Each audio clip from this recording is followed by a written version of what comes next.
We cover a wide range of movies on this show. We've gone through wholesome vibes, campy slashers, existential horror, comedy horror, but we've never had something just truly and completely messed up to hell, bordering on practically evil. Until today, time to talk about Audition.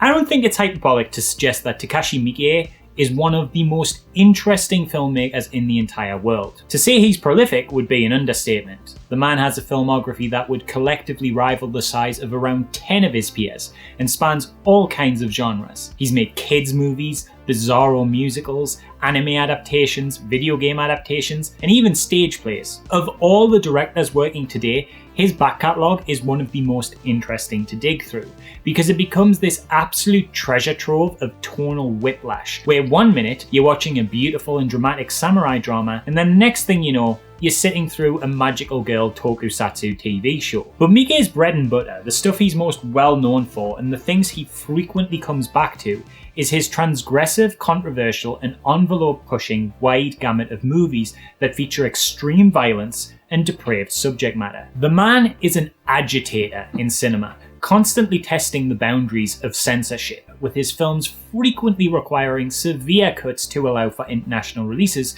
or sometimes just banned outright. When he was invited to direct an episode of the Masters of Horror anthology series alongside the likes of John Carpenter, Tobe Hooper, and Dario Argento, all of whose work I've coincidentally featured in this marathon, his episode Imprint was the only one deemed too disturbing for the network and was cancelled from broadcast, with producer Mick Garris, an excellent horror filmmaker himself, calling it fantastic, but also the most disturbing film he'd ever seen. When his movie Ichi the Killer was screened at the Toronto International Film Festival, they handed out sick bags to the audience as a promotional gimmick, though reportedly that gimmick was essential for at least one person, and allegedly another audience member fainted. The film was also refused an uncut release in the UK, and on the topic of today's subject, here we have a film that Rob Zombie, the man who made graphic films like The Devil's Rejects and House of a Thousand Corpses, called the creepiest and most unsettling movie he's ever watched. A film that caused someone to pass out at a Swiss premiere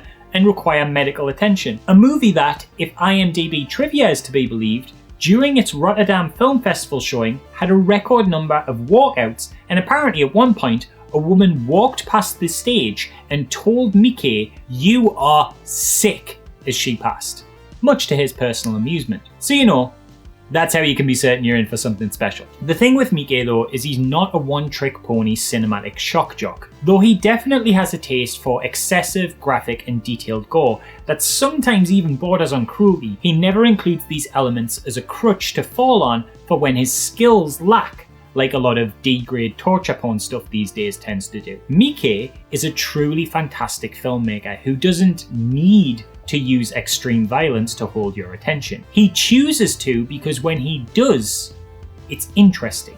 It's for a reason. It's to say something or give a unique stylistic texture to an already accomplished piece of work. And this marriage of shocking extreme with a more traditionally acceptable accomplished grasp of visual language in cinema is, if you ask me, never better demonstrated in his work than in Audition. Audition is not a movie for the faint of heart, though you'd never know that from how it begins. This 1999 endeavour demonstrates an unusual level of restraint for a director very much not known for that sort of thing. While some of his other films, like the Dead or Alive trilogy or Ichi the Killer, assault the senses with perversion and violence from their opening scenes, Audition is subdued. Beginning its life, you may be surprised to hear from all of its reputation and the way I've built it up, as a romance drama. And this is a disguise it keeps up for, generally speaking, kind of a majority of its runtime, saving almost all of its hard-hitting violence for its third act. Violence that, even in isolation, would be the kind of look away from the screen, see it in your nightmares material that would haunt your every afterthought, but as the payoff to a film that has been mostly fairly soft up to that point, hits you like a freight train. The film is a strange and manipulative beast and follows Shigeharu Oyama, portrayed by Ryo Ishibashi, a widowed man whose wife tragically passed away while his son was very young. Over time, Oyama has stayed a single father, forming a really positive and healthy bond with his son as he grew older, who tells him that he wants his dad to not be lonely and that he should probably remarry. Oyama decides his son is right, and his film producer friend Yasuhisa devises a seedy scheme to help his lonely friend out, suggesting they host an audition for a fake movie in which they'll audition a bunch of potential women under the guise they are looking to cast an actress, when really, the plan is primarily just to give Oyama the chance to meet attractive women and pursue a romantic relationship with them. It's during this audition process he meets and becomes immediately enchanted with Asami, a quiet, kind of shy and sheepish young woman, notably casted with the actress Ai Shina, who is 20 years Ryo's junior. After the audition process, Oyama decides to start his romantic pursuit of Asami, despite the slightly suspicious circumstances that he is unable to reach any of her references. But Asami might be a little less Oyama's manic pixie dream girl and more of a maniac pixie dream girl, as it's revealed that in the 4 days since the audition, Asami is sat seemingly perfectly still in her practically empty apartment next to her phone, waiting for him to call back. And what's that in the background? A big, lumpy burlap sack? It's probably nothing to worry about. As the two go on dates, presented in the film's kind of dreamlike haziness where the backgrounds and settings will change without warning, they develop an affinity for each other, and Asami reveals a tragic and abusive past through burn scars on her body. And without going much more into the plot, this abuse is explored further as Oyama meets figures from her past. This discomfort found in the film builds slowly as the layers to Asami's character are peeled back through a better understanding of her past, and all of these elements ramp up into a truly shocking and twisted third act. With the reputation it has now, I don't think it's a spoiler to say that the film features some horrendous visuals involving a dog bowl that I'm not sure I can even explain without YouTube taking issue with me, as well as an extended and drawn out graphic torture scene with some of the most skin-crawling sound design you'll ever endure. I remember explicitly the first time I watched Audition. It was in a student flat at 4:30 AM at the end of a long night out with a dude I'd not long just met on a TV screen probably about 12 to 20 inches wide. I don't know its exact measurements, but it was roughly a little bigger than my childhood CRT monitor, and it sat on a kitchen bench next to a toaster. Myself and this lad, who I was friends with for about 3 weeks, had just come back from the last local nightclub shutting, and like true artsy filmmaker dickheads, we didn't finish our night on the town with a kebab and a taxi home with our one night stand, but rather decided that now would be the perfect time to blind pick from a list of prestigious Japanese cinema. I realise this sounds made up, but I assure you, I am in fact that much of a complete knob, and was also 100% sober for this entire occasion. Anyway, after making our wanky film student decision, my new friend decided to throw on Audition, having heard good things but mostly being kept in the dark on its true nature. I'd heard little inklings of its reputation here and there, but as the movie started, quickly figured I must have mistaken it with something else, as none of the extreme qualities I'd caught whispers of appeared to be even in the vicinity of this strangely haunting portrait of a misguided lonely man who doesn't seem to fully comprehend the awful misogyny of his actions and the strangely quiet woman who becomes the object of his affection. The film sort of draws you in with a kind of haunting and dreamlike character study, one informed massively by the constructs of gender within Japanese society. Though Miike himself doesn't necessarily agree with feminist readings of the film, and this is actually a lot more complex than just a refusal or denial of these themes, because the cultural idea of feminism in Japan is not as prominent or a media focus as it is here, especially in 1999, it's undeniable that whether his intention or not, with this adaptation of the 1997 novel of the same name, he has filtered the source material's ideas into a complete subversion of the traditional romantic movie, taking the normal acts with which we expect these stories to play out and twisting them into the complete binary opposite. If you think about it, just the concept on paper could have been the setup for an American romantic comedy. In an alternate universe, the audition process may have been played out as the catalyst for breezy hijinks. You can almost imagine it in your head, right? It's got that early 2000s rom-com look, the kind of film that would have that red text on white poster design, a down-on-his-luck widower is convinced by his friend to hold fake auditions for a new girlfriend. Throughout the process, the two fall in love, but he has to hide from her that he met her based on deception. You get lots of silly comedic stuff where he's like faking a movie to keep up the lie until it gets out of control, and he's got all these fake extras for random scenes that go nowhere just to keep up the charade. Then in the third act, there's a big blowout argument where she realizes the truth, and they have the emotional shouting match where he's like, "I only kept up the movie because I couldn't bear to tell you the truth.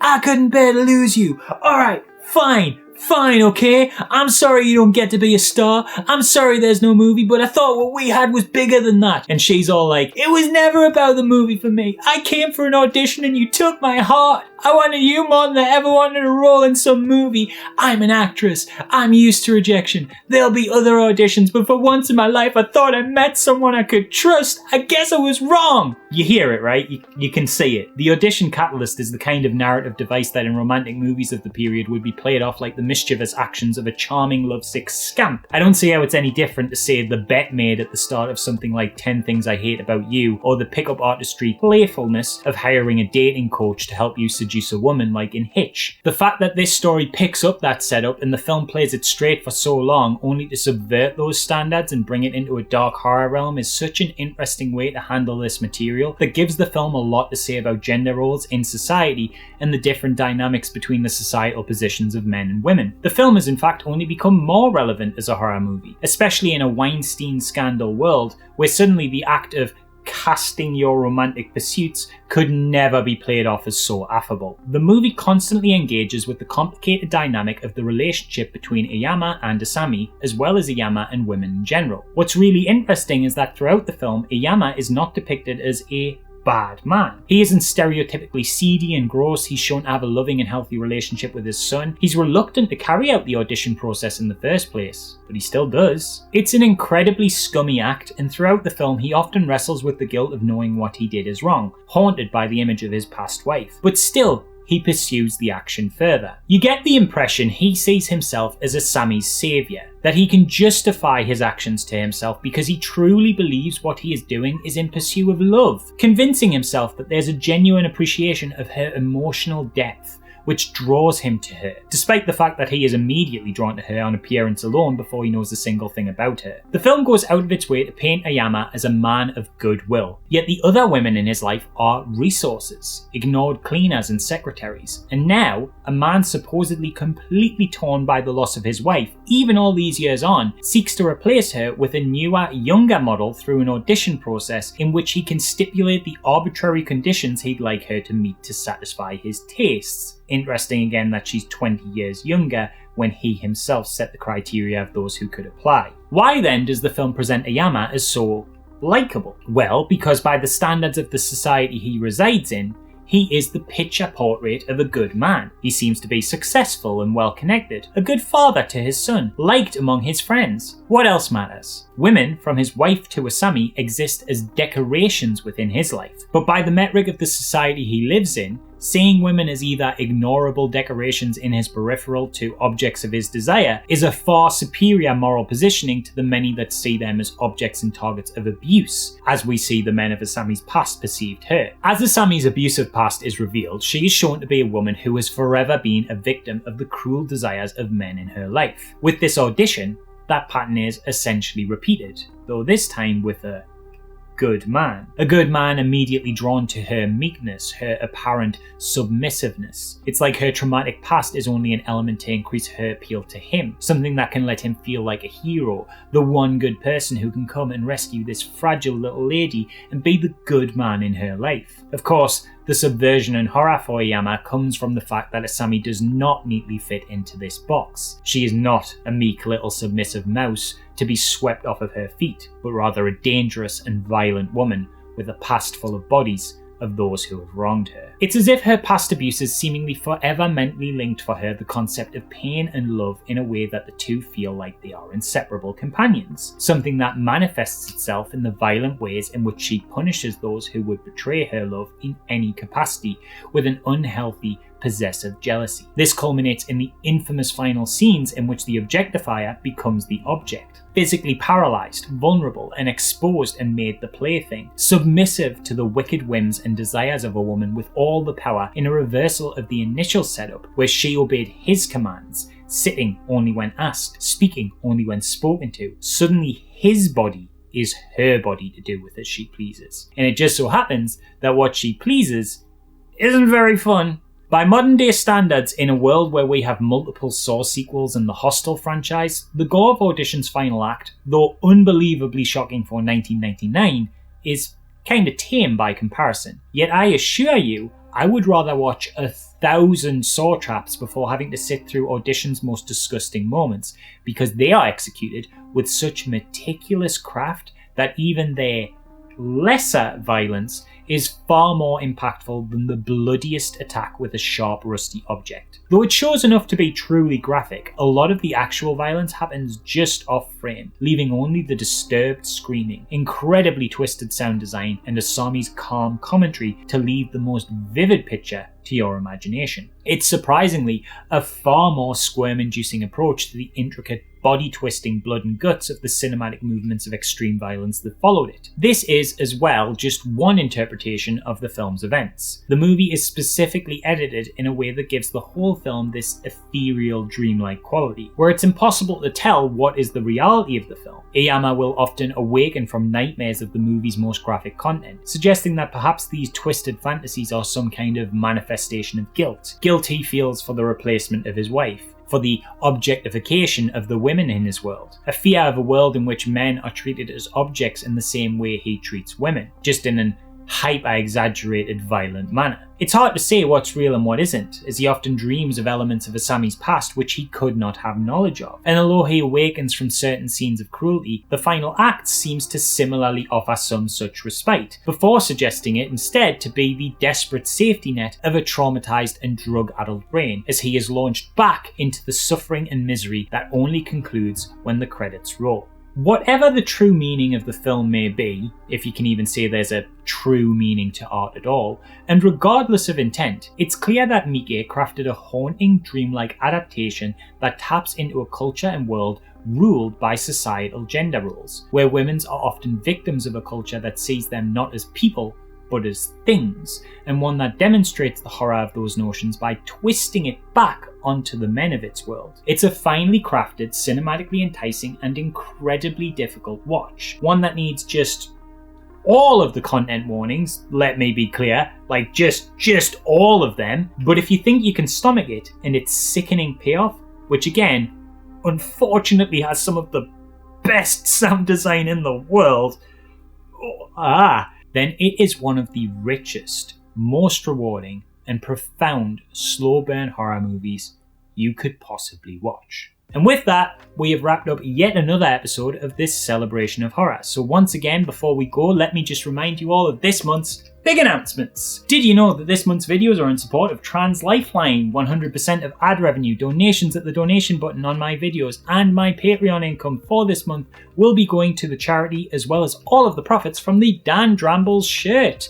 Mock-up design seen here, the final print will feature a larger, high-quality screen print on organic, ethical shirts, and are available to pre-order this whole month at the link in the description. Also unrelated to the Trans Lifeline charity efforts, did you know a couple other cool things are happening right now? Firstly, if I'm still in the competition at the time of this vid's release, I am running once more to be this year's Face of Horror. You can vote for me once every day for free, or buy more votes if you're so inclined, and doing so will help the B+ Foundation, which funds childhood cancer research. And finally, did you know that I'm actually a credited advisor on the next entry in the smash hit In Search of Darkness series? Heavens to Betsy! This incredible horror documentary saga is making its first foray into the 90s decade, and as an advisor, I'm able to offer a 10% discount on this film. I'm thrilled to be working with the In Search of Darkness team. It's going to be an absolute banger. Check all this out, discount code and links and more in the description below. Other than that, don't forget to like, comment and subscribe to my OnlyDance at the red button below, hit the bell so you don't miss the next vid, and I will see you all again tomorrow.